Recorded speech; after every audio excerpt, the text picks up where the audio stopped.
Hello everyone, welcome to channel learn with ease. आज हम करेंगे journal entries and this is part 27।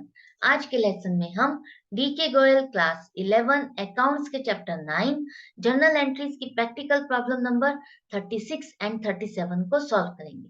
Friends, एक कहावत है, सावधानी हटी दुर्घटना घटी। मतलब अगर आप किसी चीज में परफेक्शन चाहते हो तो उसमें आपकी कंसंट्रेशन और अटेंशन होना बहुत जरूरी है। उसको रेगुलर प्रैक्टिस करना बहुत जरूरी है। इसी क्रम को बनाए रखने के लिए बने रहिए मेरे साथ, जुड़े रहिए एंड तक। तो शुरू करते हैं आज का लेसन। यह है क्वेश्चन नंबर 36, जहां पर सोमनाथ एंड सन्स की बुक्स की ट्रांजैक्शंस को आपको जर्नल एंट्री में कन्वर्ट करना है। फर्स्ट ट्रांजैक्शन है, purchased a machinery for ₹1 lakh and the payment was made by issuing a cheque from proprietors saving bank account. यहाँ पर आपने 1 लाख रुपए की मशीनरी खरीदी है और उसकी पेमेंट आपने चेक से की है, लेकिन वो चेक किसके अकाउंट से है? प्रोप्राइटर के अकाउंट से, पर्सनल अकाउंट से उससे है। तो यहाँ पर आप मशीनरी अकाउंट को डेबिट कर दोगे 1 लाख से, क्योंकि एसेट है, बिजनेस में आ रही है। दूसरा, उसकी पेमेंट अगर प्रोप्राइटर से हो रही है, ओनर आप पेमेंट कर रहा है, तो मतलब वो कैपिटल लगा रहा है बिजनेस में। और तो कैपिटल अकाउंट को आप क्रेडिट करोगे 1 लाख से। और यहाँ पर नरेशन हो जाएगी, machinery purchased and paid by proprietors bank account. Next है, received an order from Chakravarti for goods of ₹4 lakh along with a check of 10% of the order as advance। अब आपको एक ऑर्डर मिला है चक्रवर्ती से 4 लाख के स्टॉक को सप्लाई करने के लिए। उसने उसका 10% आपको एडवांस भी दे दिया है, चेक से दिया है। तो चेक अभी आपने डिपॉजिट नहीं किया है, तो हम चेक इन हैंड अकाउंट को डेबिट करेंगे 40,000। 10% कितना हो जाएगा 4 लाख का? 40,000। और ये एडवांस है, कौन दे रहा है? चक्रवर्ती। तो चक्रवर्ती के अकाउंट को आप एडवांस लिख करके क्रेडिट करोगे 40,000 से। और नरेशन हो जाएगी, receive 10% advance against order from Chakravarti. Next है, paid cash ₹8,000 to Dushyant and discount allowed by him ₹800। अब यहाँ पर आपने कैश पे किया है दुष्यंत को, और डिस्काउंट अलाउड बाय हिम, वो अलाउ कर रहा है, मतलब आप रिसीव कर रहे हो 800 रुपए का डिस्काउंट। यहाँ पर जो स्टूडेंट्स जो है मिस्टेक करते हैं, वो ये मिस्टेक करते हैं, वो 8,000 में से ही 800 रुपए को माइनस करके पेमेंट को शो करते हैं। लेकिन नहीं, ध्यान से रीड करो, आपने 8,000 रुपए पे कर दिए हैं, तो इसका मतलब डिस्काउंट की अमाउंट अलग है। और दुष्यंत का अकाउंट जो है वो 8,800 से डेबिट होगा। इतने के बैलेंस को आप क्लियर कर रहे हो, इसके अगेंस्ट आप पेमेंट कर रहे हो। तो टू कैश अकाउंट 8,000 से आप करोगे, क्योंकि इतने की तो पेमेंट कर दी है। और 800 रुपए का उसने डिस्काउंट आपको दिया है, तो आपको रिसीव हो रहा है, फायदा हो रहा है, इसलिए आप इसको क्रेडिट करोगे। नरेशन हो जाएगी, payment made to Dushyant and discount received. Next है, goods stolen by an employ, sale price ₹20,000 and cost ₹15,000। यहाँ पर आपके बिजनेस से स्टॉक की चोरी हो गई है, तो आपको कंफ्यूज करने के लिए दोनों वैल्यू दी है, सेल प्राइस भी और कॉस्ट प्राइस भी। तो यहाँ पर हमें क्या लेना चाहिए? Cost price. क्यों? क्योंकि हमारा स्टॉक का नुकसान हुआ है, उसकी लागत से ही तो हम उसको रिवर्स करेंगे। हम उसमें प्रॉफिट मार्जिन क्यों ऐड करेंगे? तो लॉस बाय थेफ्ट अकाउंट को आप डेबिट करोगे 15,000 से, और परचेजेस अकाउंट को आप क्रेडिट करोगे, क्योंकि आपको अब उतनी ही अमाउंट का स्टॉक रिवर्स करना है जितने का आपने खरीदा था और वो नुकसान हो गया। तो फिर परचेजेस अकाउंट आप क्रेडिट करोगे 15,000 से, और नरेशन हो जाएगी goods lost by theft. Next है, purchased stationery worth ₹8,000 for office use and ₹2,000 for personal use. यहाँ पर आपने स्टेशनरी खरीदी है 8,000 रुपए की ऑफिस के लिए और 2,000 की पर्सनल यूज, मतलब ऑनर के यूज के लिए। तो यहाँ पर स्टेशनरी जो ऑफिस के लिए है उसको डेबिट कर दो स्टेशनरी एक्सपेंसेस से 8,000 से, और जो पर्सनल यूज के लिए है उसके लिए हम ड्राइंग्स अकाउंट को डेबिट करेंगे 2,000 से। और सारी पेमेंट आपने कर दी है, तो कैश अकाउंट को आप क्रेडिट कर दो 10,000 से। और नरेशन हो जाएगी, purchased stationery for office and personal use. Next है, Manoj pays us 5,400 after deducting 10% for prompt payment. यहाँ पर मनोज हमें पेमेंट कर रहा है 5,400 की आफ्टर डिडक्टिंग, मतलब उसने 10% का यहाँ इसमें से डिस्काउंट जो है डिडक्ट करने के बाद 5400 हमें पे कर दिया है, तो 5400 हमें पेमेंट आ रही है। डिस्काउंट की अमाउंट अलग है जो कि आपको कैलकुलेट करनी है। वो कैसे कैलकुलेट करोगे? आपको टोटल पेमेंट मिल रही है 5400। अगर आपने डिस्काउंट दिया है 10%, मतलब ये कितनी अमाउंट है? 90% अमाउंट है ना इसका मतलब। तो 90% है, तो अब आपको रिवर्स कैलकुलेशन करनी पड़ेगी इसको 100% बनाने के लिए। तो 5400 डिवाइडेड बाय 90 मल्टीप्लाइड बाय 100 करोगे तो 6000, मतलब आपको कितने पैसे लेने थे उससे? 6000 रुपए लेने थे, लेकिन उसने आपको 5400 की पेमेंट की है और 600 रुपए का डिस्काउंट आपने उसको दिया है, अलाउ किया है। तो देखो क्या एंट्री हो जाएगी, जितना पैसा मिला है मतलब कैश, कैश अकाउंट को डेबिट कर दो। 5400 से आपने डिस्काउंट दिया, नुकसान हो गया, 600 से डेबिट कर दो। और किसके अकाउंट को आप क्लियर कर रहे हो? मनोज को।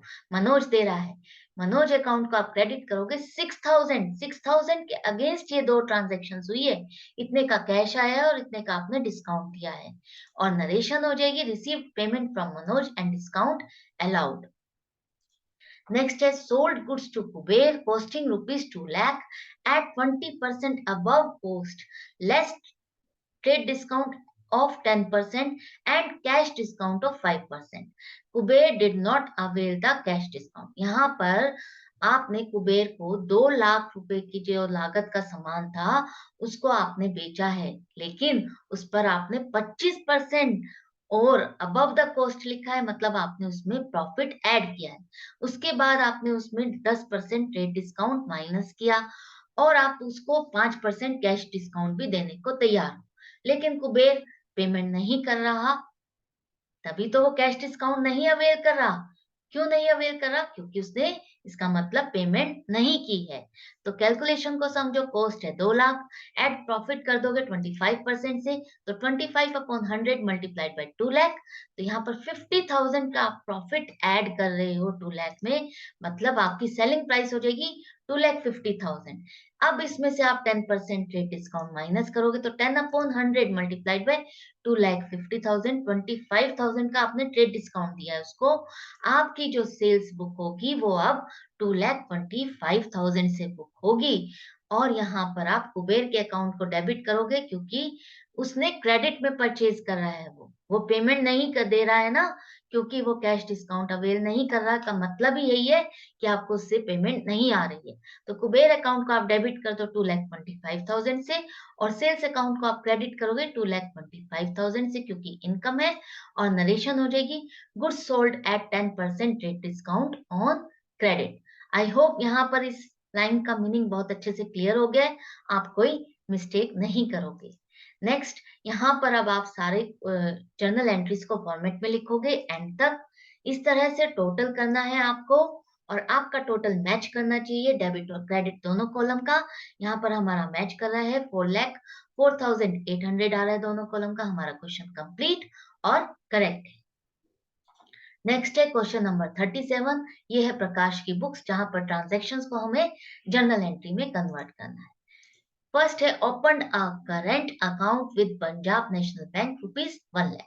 आपने एक अकाउंट खोला है पीएनबी बैंक में 1 लाख रुपए से, तो मतलब आपने अपने बिजनेस से कैश को बैंक में जमा करा, तो बैंक अकाउंट आपका डेबिट हो जाएगा क्योंकि वो रिसीवर है। अकाउंट में आप जमा कर रहे हो 1 लाख रुपए, तो उसको डेबिट कर दो। और आपके बिजनेस में से, ऑर्गेनाइजेशन से कैश जा रहा है, तो आप उस 1 लाख को क्रेडिट करोगे कैश अकाउंट को क्रेडिट करके, और नरेशन हो जाएगी bank account open with PNB. Next है received a cheque of ₹12,900 from Chandradev and allowed discount ₹300 to him. The cheque was deposited into bank on the same day. यहाँ पर आपको एक चेक मिल रहा है चंद्रदेव से 12,900 रुपए का, और आपने उसको अलाउ किया है डिस्काउंट 300 का। तो यहाँ पर आप ध्यान से देखो, आपको चेक की अमाउंट कितनी मिल रही है? 12,900, मतलब आपका जो बैलेंस चंद्रदेव के अकाउंट में है वो 12,900 प्लस 300 होगा। तो बैंक अकाउंट को आप डेबिट कर दो 12,900, आपने डिस्काउंट अलाउ किया है, 300 रुपए खर्चा हो गया, डेबिट कर दो। और चंद्रदेव का अकाउंट अब आएगा आपका 13,200। ये डिस्काउंट अलाउड आप 12,900 में से माइनस नहीं करोगे, वो अलग है, क्योंकि इतने अमाउंट का तो आपको चेक मिल ही गया है ना, तो डिस्काउंट की अमाउंट अलग है और चंद्रदेव के अकाउंट में इसका मतलब 13,200 स्टैंड कर रहे थे, जिसको आप क्लियर कर रहे हो। और यहाँ पर नरेशन हो जाएगी payment received from Chandradev and discount allowed. यहाँ पर हमने चेक को सेम डे डिपॉजिट किया है, इसलिए हम बैंक अकाउंट को डेबिट करेंगे, चेक इन हैंड को नहीं। नेक्स्ट है purchased machinery for rupees 1 lakh, payment made by cheque, installation charge of machinery rupees 6,000 paid in cash. अब आपने एक मशीनरी खरीदी है 1 लाख रुपए की, उसकी पेमेंट तो आपने चेक से की है, उसको इंस्टॉल भी कराया है 6,000 रुपए से, और उसकी पेमेंट आपने कैश में की है। तो मशीनरी लगवा रहे हो, उसको इंस्टॉल करवा रहे हो, मतलब सारा खर्चा मशीनरी अकाउंट में जाएगा। तो मशीनरी अकाउंट को आप डेबिट करोगे 1,06,000 से। इंस्टॉलेशन चार्जेस मशीनरी अकाउंट में ही डालेंगे, क्योंकि ये नई मशीन इंस्टॉल हो रही है। दूसरा, आपने एक तो खर्चा बैंक से किया है 1 लाख रुपए की चेक दे करके, और दूसरा आपने कैश में पेमेंट की है इंस्टॉलेशन की, तो कैश अकाउंट को आप क्रेडिट करोगे 6,000 से, और नरेशन हो जाएगी machinery purchased and installed. Next है purchased a horse for rupees 20,000 for business. अब आपने एक घोड़ा खरीदा है 20,000 रुपए में बिजनेस के लिए। तो जब भी कोई ऐसा स्टॉक होता है, कोई एनिमल खरीदते हैं या कुछ है, तो वहां पर हम लाइव स्टॉक अकाउंट खोलते हैं। लाइव स्टॉक अकाउंट डेबिट करोगे 20,000 से, और आपने परचेज कर लिया है, तो यहाँ पर कैश अकाउंट को आप क्रेडिट करोगे 20,000 से। नरेशन हो जाएगी horse purchased for business. Next है sold goods to Gokul at a list price of rupees 4,000, trade discount 10% and cash discount 5%. He paid the amount on the same day and availed the cash discount. यहाँ पर आपने गोकुल को एक सामान बेचा है जिसका लिस्ट प्राइस है 4,000, और आपने उसको 10% ट्रेड डिस्काउंट दिया है, 5% कैश डिस्काउंट दिया है। उसने पेमेंट कर दी है ताकि वो कैश डिस्काउंट अवेल कर सके, ले सके, उसका फायदा ले सके। तो मतलब हमारे को पेमेंट आ गई है, तो हम इसको कैश पेमेंट, कैश डिस्काउंट देंगे। तो कैलकुलेशन को समझो, 4,000 है लिस्ट प्राइस लेस 10% डिस्काउंट है ट्रेड डिस्काउंट, तो 10/100 मल्टीप्लाइड बाय 4,000। 400 का ट्रेड डिस्काउंट माइनस करने के बाद जो 3,600 है, इससे आपकी सेल्स बुक होगी 4,000 से नहीं। सेकेंडली, अब वो पेमेंट दे रहा है, तो हम लेस कैश डिस्काउंट 5% करेंगे। 5/100 मल्टीप्लाइड बाय 3,600 से 180 रुपीज का मतलब आपने उसको डिस्काउंट दिया है, और बाकी की पेमेंट उससे हमको मिल गई है 3,420 की। तो यहाँ पर हम कैश अकाउंट को डेबिट करेंगे 3,420, क्योंकि वो इतने की ही पेमेंट करेगा डिस्काउंट अवेल करने के बाद, और डिस्काउंट आप दे रहे हो, मतलब आपका खर्चा हो गया 180 से आप डिस्काउंट अलाउड अकाउंट को डेबिट करोगे। और आपने सेल्स करी है, गोकुल का इसमें लेना देना नहीं है, उसने सामान खरीदा और उसने आपको पेमेंट कर दी है, तो गोकुल का नाम यहाँ पर कहीं नहीं आएगा। आपको कहाँ से आ रहा है पैसा? आपको सेल्स से आ रहा है, सेल्स आपकी इनकम है, तो सेल्स अकाउंट को आप क्रेडिट करोगे 3,600 से।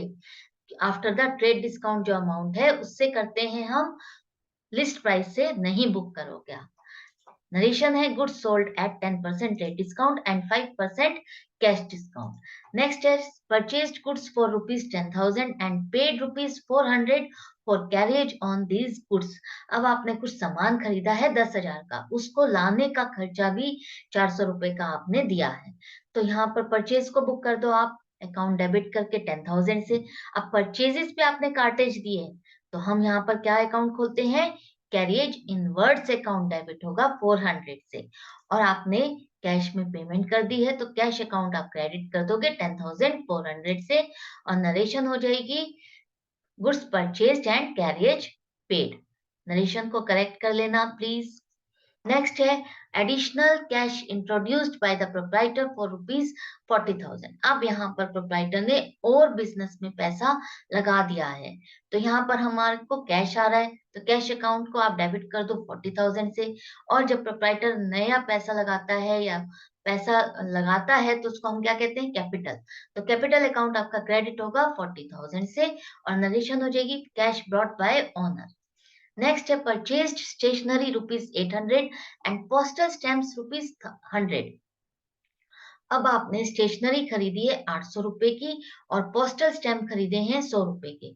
तो स्टेशनरी अकाउंट को आप डेबिट करोगे 800 से, पोस्टल स्टैम्प के लिए आप पोस्टेज अकाउंट को डेबिट करोगे 100 से, और दोनों की पेमेंट हो गई, आपने खरीद लिया है तो कैश अकाउंट को आप क्रेडिट कर दो 900 से, और नरेशन हो जाएगी stationery and stamps purchased. Next है विड्रॉन फ्रॉम बैंक रुपीज 20,000। अब आपने बैंक से 20,000 रुपए निकाले, तो मतलब 20,000 रुपए बैंक से निकाले हैं तो आपके पास क्या आ रहा है, कैश आ रहा है। तो कैश अकाउंट को आप डेबिट कर दो 20,000 से, और कहाँ से पैसा निकल रहा है, बैंक से, बैंक दे रहा है तो बैंक अकाउंट को आप क्रेडिट करोगे 20,000 से, और नरेशन हो जाएगी cash withdrawn from bank. Next है received an order to supply goods of rupees 40,000 from Manu and received 10,000 as an advance together with the order। अब आपको 40,000 रुपए का सामान जो है मन्नू को ऑर्डर सप्लाई करना है, उसने इस ऑर्डर के अगेंस्ट आपको 10,000 का एडवांस पेमेंट भी कर दी है। तो यहाँ पर आपके पास पैसा आ रहा है तो कैश अकाउंट को आप डेबिट कर दोगे 10,000 से, लेकिन अभी ये एडवांस से आपने सप्लाई नहीं करी है तो हम यहाँ पर मन्नू के एडवांस अकाउंट को क्रेडिट करेंगे 10,000 से, सेल्स बुक नहीं करेंगे, और नरेशन हो जाएगी advance received from Mannu against order. Sale आप तभी बुक करोगे जब आपका ऑर्डर कंप्लीट हो जाएगा, सप्लाई होगी। नेक्स्ट है cash rupees 10,000 and goods worth rupees 4,000 were stolen. अब आपके बिजनेस से 10,000 का कैश और 4,000 का स्टॉक चोरी हो गया। तो चोरी हो गया है तो लॉस बाय थेफ्ट अकाउंट को आप डेबिट करोगे, जितना भी कैश है या स्टॉक है दोनों को क्लब करके 14,000 से।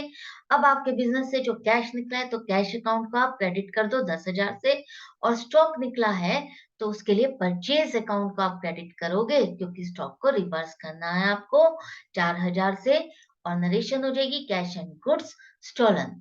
नेक्स्ट है purchased goods from Devendra for rupees 40,000 and payment made by cheque. अब आपने कुछ सामान खरीदा है देवेंद्र से 40,000 का और आपने उसकी पेमेंट चेक से भी कर दी है। तो यहाँ पर आप सीधा सीधा परचेज किया तो परचेज अकाउंट को आप डेबिट कर दो 40,000 से। अब आपने उसकी पेमेंट भी कर दी है तो यहाँ पर देवेंद्र का इसमें कोई लेना देना नहीं, आप सीधी पेमेंट कर रहे हो, तो पेमेंट के लिए आप यहाँ पर बैंक अकाउंट को क्रेडिट करोगे 40,000 से, और नरेशन हो जाएगी गुड्स परचेज्ड। नेक्स्ट है sold 1/4 of the above goods at a profit of 25% on cash. अब जो आपने अभी सामान खरीदा था उसका 25% आपने उसका 1/4 जो स्टॉक है वो सेल कर दी है, बेच दिया है, लेकिन उस पर अपना 25% प्रॉफिट भी ऐड किया है, और ये सब आपने कैश में किया है। तो पहले कैलकुलेशन को समझो, उसका 1/4 आपने 40,000 का परचेज किया था तो 1/4 हो गया 10,000। 10,000 की कॉस्ट पड़ी ना आपको वो परचेज किया तो, और अब आपने इस पर 25% प्रॉफिट ऐड करना है तो 25/100 मल्टीप्लाइड बाय 10,000 मतलब 2,500 का आपने प्रॉफिट ऐड करने के बाद आपने उसको सेल कर दी 12,500 में। तो यहाँ पर आपका कैश अकाउंट डेबिट होगा 12,500 क्योंकि कैश में लिखा हुआ है आपने सेल की है। दूसरा सेल की है, इनकम हो रहा है तो सेल्स अकाउंट को आप क्रेडिट करोगे 12,500 से, और नरेशन हो जाएगी गुड्स सोल्ड। अब इन सभी ट्रांजेक्शन्स को आप एंड तक टोटल करोगे इस तरह से, एंड में आपका टोटल आ जाएगा 3,90,600। दोनों ही कॉलम का मैच कर रहा है, मतलब हमारा ये क्वेश्चन भी कंप्लीट और करेक्ट है। आज के ये दोनों क्वेश्चन कंप्लीट हो गए हैं। आई होप आपको बहुत अच्छे से समझ भी आ गया है। सो थैंक्स फॉर वॉचिंग, बने रहिए मेरे साथ। अगर आप नए हैं मेरे चैनल पे तो प्लीज सब्सक्राइब कीजिए, लाइक कीजिए चैनल को और शेयर कीजिए अपने फ्रेंड्स को, बेल आइकन को प्रेस कर दीजिए ताकि आपको वीडियो की नोटिफिकेशन मिल सके। तो थैंक्स फॉर वॉचिंग, मिलते हैं नेक्स्ट वीडियो में। Till then goodbye and take care.